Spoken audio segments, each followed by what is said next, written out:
5-6 ജില്ലകളാണ് ഇല്ലാണ്ടായി പോവാ ആ മുല്ലപ്പെരിയാർ പൊട്ടിക്കഴിഞ്ഞാൽ. മുല്ലപ്പെരിയാറിന് എന്തെങ്കിലും സംഭവിച്ചു കഴിഞ്ഞാൽ 5-6 ഡിസ്ട്രിക്റ്റിലുള്ള ജനങ്ങൾക്ക് വളരെ അപായം സംഭവിക്കും. കേരളത്തെ മൊത്തം ഇത് ബാധിക്കാൻ സാധ്യതയുണ്ട്. അതിന്റെ സുരക്ഷയെ കുറിച്ച് പല ആളുകൾക്കും ഒരു ആശങ്കയുണ്ട്. നമ്മളെ കേരളത്തിന് താങ്ങാൻ പറ്റാതിനപ്പുറം ഒരു ദുരന്തം സംഭവിക്കും.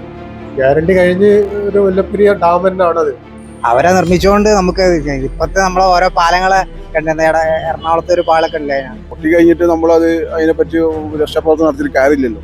ആരോട് ചോദിച്ചാലും ആർക്കും ഉത്തരവാദിത്തമില്ലാത്ത ഒരു സമീപനമാണ്. പ്രത്യാഘാതം എന്ന് പറഞ്ഞാൽ എത്ര കാലം നീണ്ടു വെക്കുന്നുള്ളത് ഒരിക്കലും പറയാൻ പറ്റില്ല. അത് ഭയാനകമായിട്ടുള്ള പ്രത്യാഘാതമായിരിക്കും ഉണ്ടാവാൻ പോകുന്നത്.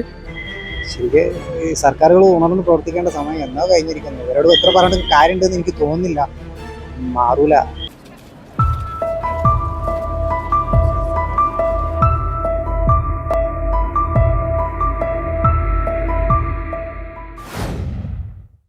വയനാട്ടിലെ ഉരുൾപൊട്ടൽ ദുരന്തത്തിന്റെ തീവ്രത നമ്മളിപ്പോൾ കണ്ടുകൊണ്ടിരിക്കുകയാണ്. അപ്പോൾ നമ്മുടെ കേരളത്തിന്റെ ഒട്ടുക്കെ തന്നെ ഒരു മധ്യ കേരളത്തെ തന്നെ ബാധിക്കുന്ന മുല്ലപ്പെരിയാർ വിഷയത്തെ, മുല്ലപ്പെരിയാറിന്റെ ഡീകമ്മീഷനെ നമ്മുടെ അധികാരികൾ വേണ്ട വിധത്തിൽ പരിഗണിക്കുന്നില്ല എന്ന് തോന്നുന്നുണ്ടോ? തീർച്ചയായിട്ടും ആ വിഷയം എന്തോട്ട് പറയുകയാണെന്നുണ്ടെങ്കിൽ ഒരു രണ്ട് സംസ്ഥാനം തമ്മിലുള്ളൊരു ഇഷ്യൂ ആണ്. കേന്ദ്ര ഗവൺമെൻറ്റും അതുപോലെ തന്നെ സംസ്ഥാന ഗവൺമെൻറ്റിനും ഇടപെട്ടിട്ട് ഈ സംവിധാനത്തെ വളരെ നിഷ്പ്രയാസം കൈകാര്യം ചെയ്യാൻ പറ്റുന്ന വിഷയമാണ്. ഇത്രയെല്ലാം പ്രയാസങ്ങൾ ഉണ്ടായിട്ട് പോലും അതിന് വേണ്ട രീതിയിൽ ഇന്നും ഈ നിമിഷം വരെ ആ ഒരു ചർച്ചയിലേക്ക് ഒരു മീഡിയാസോ മാധ്യമങ്ങളോ അതുപോലെ തന്നെ പൊതുജനങ്ങൾ ഇടയാവുന്ന ചർച്ചകൾ കുറേ കാലഘട്ടത്തിനനുസരിച്ച് ഇങ്ങനെ ചെയ്തു പോകുന്നല്ലാതെ തുടർച്ചയായിട്ടുള്ള ഒരു സംവിധാനത്തെ അത് എങ്ങനെ ഡികമ്മീഷൻ ചെയ്യുക എന്നുള്ളതിനെ പറ്റി വളരെ സുതാര്യമായിട്ട് തീർക്കാവുന്നൊരു വിഷയത്തെ വളരെ ലാഘവത്തോട് കൂടിയിട്ടാണ് ഇന്ന് ഈ പൊതുസമൂഹം അല്ലെങ്കിൽ ഇവിടുത്തെ അധികാരികൾ കണ്ടുകൊണ്ടിരിക്കുന്നത്. കേരളത്തെ ബാധിക്കുക ഇപ്പോൾ നമുക്ക് ദൃശ്യമാധ്യമങ്ങളിലും അതുപോലെ തന്നെ സോഷ്യൽ മീഡിയയിലൊക്കെ അറിയുന്ന പ്രകാരം 4-5 ജില്ലകളെ ഇത് ബാധിക്കുമെന്ന് പറയപ്പെടുന്നുണ്ട്. ഈ 4-5 ജില്ലകളെ ഇത് ബാധിക്കുന്നതിനപ്പുറത്തേക്ക് ഇത് എന്തെങ്കിലും സംഭവിച്ചു കഴിയുകയാണെങ്കിൽ ഈ ജില്ലകൾ മാത്രമല്ല ഇത് ബാധിക്കുക, കേരളത്തെ മൊത്തം ഇത് ബാധിക്കാൻ സാധ്യതയുണ്ട്. കാരണം വെച്ചാൽ അവിടെയുള്ള ഇത്രയും 50,000-ഓളം ജനങ്ങൾക്ക് ജീവഹാനി നഷ്ടപ്പെടുമെന്നാണ് പറയുന്നത്.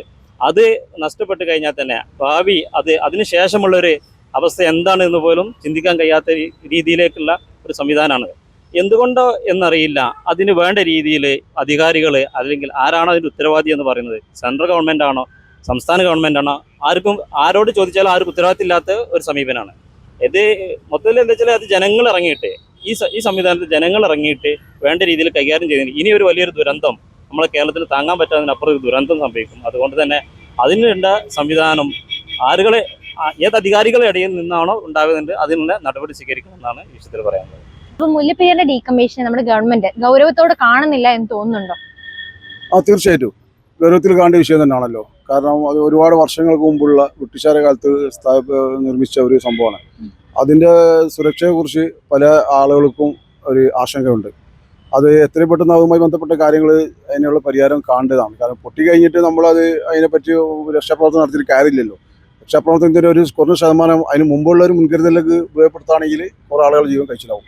പക്ഷേ എങ്കിലും സർക്കാർ അക്കാര്യത്തിൽ ഒരു സുഷ്കാന്തി കാണിക്കേണ്ടതുണ്ട്.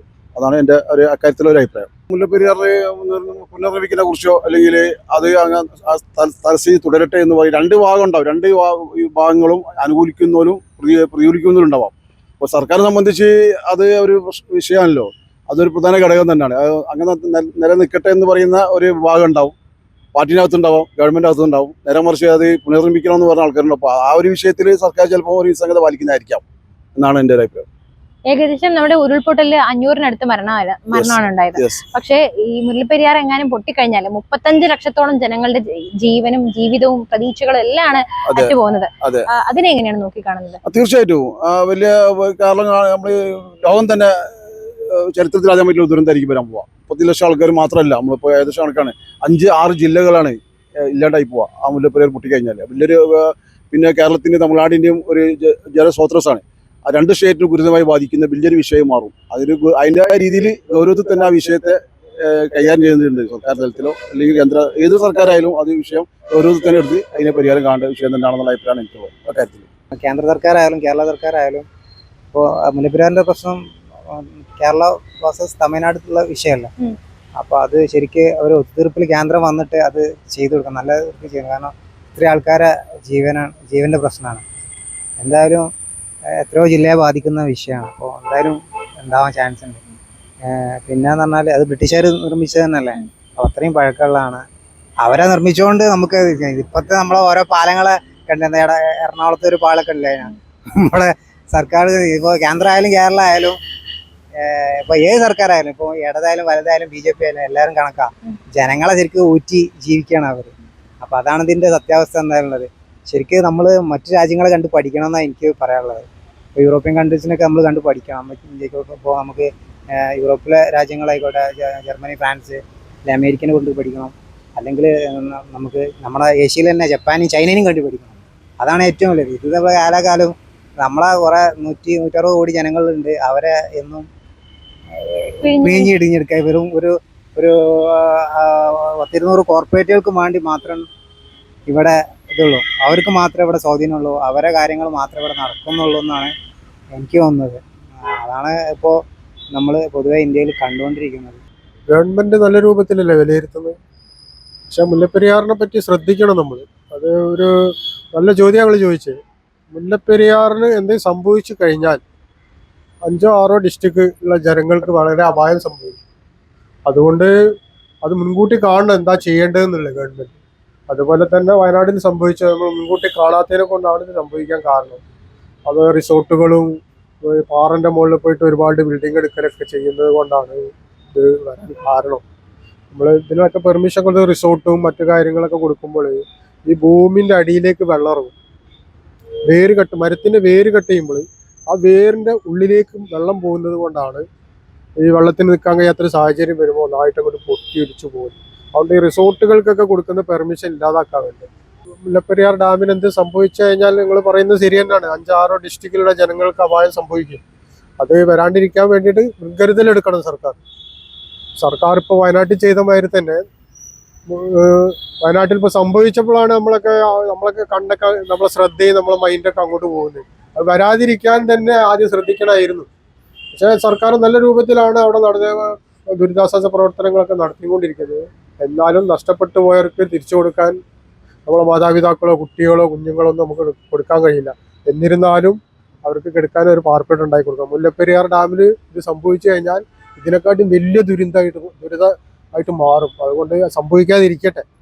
ശരിക്ക് സർക്കാരുകൾ അവരൊക്കെ നല്ല രീതിയിൽ ആദ്യം തന്നെ ഇപ്പോൾ ഒരു അപകടം ഉണ്ടാകുമ്പോഴല്ലേ നമ്മൾ അതിനെ കുറിച്ച് ചിന്തിക്കണം. ആദ്യം തന്നെ സർക്കാരുകൾ അവർക്ക് നിരപ്പായ സ്ഥലം ടൗണിലേക്ക് മാറ്റി അവരാദ്യം ചെയ്യേണ്ടേന്. ശരിക്ക് ഓരോ കാര്യങ്ങൾ, ഓരോ കുഞ്ഞു മക്കളെ കാര്യം ആലോചിക്കുമ്പോൾ നമ്മൾ ഓരോ വീഡിയോ കാണുമ്പോൾ നമ്മളെ കരയുന്നുണ്ട് നമ്മൾ. ശരി, ഭയങ്കര ഒരുപാട് കുട്ടികളെ ഭാവിയാണല്ലോ. അവർ ജനിച്ച് ശരിക്കും ആസ്വദിച്ചിട്ടില്ല. ആ സ്കൂളും കാര്യങ്ങളൊക്കെ കാണുമ്പോൾ നമുക്ക് ശരിക്കും കരച്ചിൽ വരുന്നുണ്ട്. എന്തായാലും വലിയൊരു ഇതായിപ്പോയി. ശരിക്കും ഈ സർക്കാരുകൾ ഉണർന്ന് പ്രവർത്തിക്കേണ്ട സമയം എന്നോ കഴിഞ്ഞിരിക്കുന്നു. ഇവരോട് എത്ര പറഞ്ഞിട്ട് കാര്യമുണ്ടെന്ന് എനിക്ക് തോന്നുന്നില്ല. മാറൂല. എന്താ പറയുക, മറ്റേ ഒരു ചൊല്ലുണ്ടല്ലോ, നായന്റെ വാല് എന്തോ 12 കാലം നന്നാവില്ല എന്നുള്ള അവസ്ഥയാണ് നമ്മുടെ ഇന്ത്യയിലെ അവസ്ഥ. അതാണിത് മെയിൻ. ഇപ്പോൾ നമുക്ക് നോക്കുകയാണെങ്കിൽ ആദ്യ കാലത്തെ ഭരണാധികാരിയൊന്നും കുഴപ്പമില്ലെന്ന് നമുക്ക് തോന്നുന്നു. ജവഹർലാൽ നമ്മൾ പഠിച്ച കാര്യങ്ങളൊക്കെ വെച്ച് നോക്കുകയാണെങ്കിൽ അവരൊക്കെ ഭയങ്കര ഡെവലപ്മെൻ്റെ കാര്യത്തിൽ ഭയങ്കര തന്നെ. പിന്നുള്ളവർ വന്നവരൊക്കെ ജനങ്ങളെ വെച്ച് പിയാന്നുള്ള ലെവലിലേക്കാണ് വന്നത്. അതാണ് എനിക്ക് ഇതിന് മനസ്സിലായത്. എല്ലാം സർക്കാരുകൾ അവരവരെ വീട്ടിലേക്ക് വേണ്ടി ഉണ്ടാക്കുന്ന ഒരു അവസ്ഥയിലേക്കാണ് ഇപ്പോൾ പോയിക്കൊണ്ടിരിക്കുന്നത്. കുറച്ച് കാശുള്ള കോർപ്പറേറ്റുകൾക്ക് വേണ്ടി മാത്രം ഉണ്ടാക്കി കൊടുക്കുന്നു എന്നാണ് എനിക്ക് തോന്നുന്നത്. ഗ്യാരണ്ടി കഴിഞ്ഞ് ഒരു മുല്ലപ്പെരിയാർ ഡാം തന്നെയാണത്. വേറൊരു ഡാം എടുക്കണമെന്നുണ്ടെങ്കിൽ നമുക്കിപ്പോൾ സുപ്രീം കോടതിയിലാണ് കേസ് നടന്നുകൊണ്ടിരിക്കുന്നത്. ആ കേസിന്റെ ഫൈനൽ തീരുമാനം വരണം. പിന്നെ നമ്മൾ മറ്റൊരു സ്റ്റേറ്റിനെ സഹായിച്ചുകൊണ്ടിരിക്കുകയാണല്ലോ. കൃഷിയിടത്തിന് വേണ്ടിയിട്ട് അടുത്ത സംസ്ഥാനത്തിന് വെള്ളം കൊടുത്തുകൊണ്ടിരിക്കുകയാണ്. അത് കൊടുക്കാതെ കഴിഞ്ഞാൽ അത് വലിയ പ്രശ്നമായിട്ട് വരും. എന്നിരുന്നാലും ഒരു മുല്ലപ്പെരിയാർ പോലുള്ളൊരു ചെറിയ ഡാം കെട്ടാനുള്ള അനുമതി സർക്കാർ കോടതിയിൽ നിന്ന് വാങ്ങണം. നമ്മൾ കേസ് വാദിച്ച് തന്നെ ഒന്നിക്കലേ 2 ഗവൺമെന്റായിട്ട് ഇരുന്ന് സംസാരിച്ചിട്ട് പ്രശ്നം തീർക്കണം. അല്ലെങ്കിൽ ഒരു ഡാം കെട്ടുന്നതാണ് എപ്പോഴും നല്ലത്. വർഷക്കാലം ആകുമ്പോഴും അതിൻ്റെതായ മെയിൻ്റെനൻസ് വർക്ക് ചെയ്യുന്നില്ല. പിന്നെ അത് റിക്കവർ ചെയ്യാൻ എങ്ങനെയാണ് പ്രശ്നം ഉണ്ടായിക്കഴിഞ്ഞാൽ എങ്ങനെ റിക്കവർ ചെയ്യുക എന്നുള്ളതിൻ്റെ ആസൂത്രണങ്ങളൊന്നും ഗവൺമെൻറ് അടുത്ത് നിന്ന് വേണ്ട രീതിയിൽ വന്നിട്ടില്ല. അത് ഗവൺമെൻറ് എടുക്കണം എന്നുള്ളതാണ് പൊതുജനത്തിൻ്റെ അഭിപ്രായം. എന്തുകൊണ്ടായിരിക്കും ഗവൺമെന്റ് ഇതിനോട് ഇങ്ങനെ ഒരു നിലപാട് സ്വീകരിക്കുന്നത് എന്ന് തോന്നുന്നുണ്ടോ? അത് സാമ്പത്തികമായിട്ട് നല്ല എക്സ്പെൻസ് അതിനുണ്ടാവും. പിന്നെ പണ്ട് ബ്രിട്ടീഷുകാരുടെ കാലത്ത് പണിതെടുത്തതാണ്. പിന്നെ നമ്മുടെ ഇന്ത്യൻ സർക്കാർ, കേരള സർക്കാരിനെ സംബന്ധിച്ചിടത്തോളം അത് ഭാരിച്ചൊരു എക്സ്പെൻസ് ഉണ്ടാവും. അതായിരിക്കാം അതിൻ്റെ പിന്നിലുള്ള ചിന്ത എന്നായിരിക്കും ഗവൺമെൻറ് എന്ന് തോന്നുന്നു. ഒരിക്കലും അത് അങ്ങനത്തെ ഒന്നും സംഭവം നമ്മൾ കേരളക്കാരെ കാണാതിരിക്കട്ടെ എന്നതാണ് പറയാനുള്ളത്. പിന്നെ അത് ഉണ്ടാവാതിരിക്കാനുള്ള ഒരു ആസൂത്രണം ഇപ്പോഴേ ജനങ്ങളും സർക്കാരും എടുക്കണം എന്നുള്ളതാണ് പൊതുജനങ്ങളുടെ അഭിപ്രായം. മുല്ലപ്പെരിയാർ വിഷയത്തിൽ തമിഴ്നാട്ടിനും കേരളത്തിനും അനുകൂലമായ ഒരു തീരുമാനമാണ് കിട്ടേണ്ടത്. കാരണം ഈ മുല്ലപ്പെരിയാറിൽ ജലം ഉപയോഗിച്ചിട്ട് തമിഴ്നാട്ടിലെ രാമനാഥപുരം തുടങ്ങിയ ജില്ലകളിൽ ജലസേചനം നടക്കുന്നുണ്ട്. അവിടുത്തെ ലക്ഷക്കണക്കിന് തമിഴ്നാട്ടിലെ ജനങ്ങൾക്ക് കുടിവെള്ളം കിട്ടുന്നുണ്ട്. അപ്പോൾ ഇപ്പോൾ ഉള്ള മുല്ലപ്പെരിയാറിൻ്റെ സ്ഥാനത്ത് ആ മുല്ലപ്പെരിയാർ ഡാം ഡീകമ്മീഷൻ ചെയ്തിട്ട് പുതിയൊരു ഡാം പുതുതായിട്ട് ഉണ്ടാക്കിയിട്ട് തമിഴ്നാട്ടിന് വെള്ളം കൊടുക്കുകയാണ് വേണ്ടത്. അപ്പോൾ കേരളത്തിന് സുരക്ഷയും കിട്ടി, തമിഴ്നാടിന് വെള്ളവും കിട്ടി. രണ്ടു പേർക്കും സ്വീകാര്യമായ ഒരു പരിഹാര ഫോർമുല അതാണെന്നാണ് എനിക്ക് തോന്നുന്നത്. ആ ജീവന് ഭീഷണിയാവാതിരിക്കാനാണ് അതിൻ്റെ പ്രത്യാഘാതം എന്ന് പറഞ്ഞാൽ എത്ര കാലം നീണ്ടു വെക്കുമ്പോൾ ഒരിക്കലും പറയാൻ പറ്റില്ല. അത് ഭയാനകമായുള്ള പ്രത്യാഘാതമായിരിക്കും ഉണ്ടാകാൻ പോകുന്നത്. അതില്ലാതിരിക്കാനുള്ള ഒരേ ഒരു വഴി എന്ന് പറയുന്നത് നിലവിലുള്ള ഡാമിന് മറ്റേ കാലഹരണപ്പെട്ട ഡാമിനെ ഒഴിവാക്കി പുതിയൊരു ഡാം ഉണ്ടാക്കിയിട്ട് തമിഴിന് വെള്ളം കൊടുക്കുക, കേരളത്തിന് സുരക്ഷയും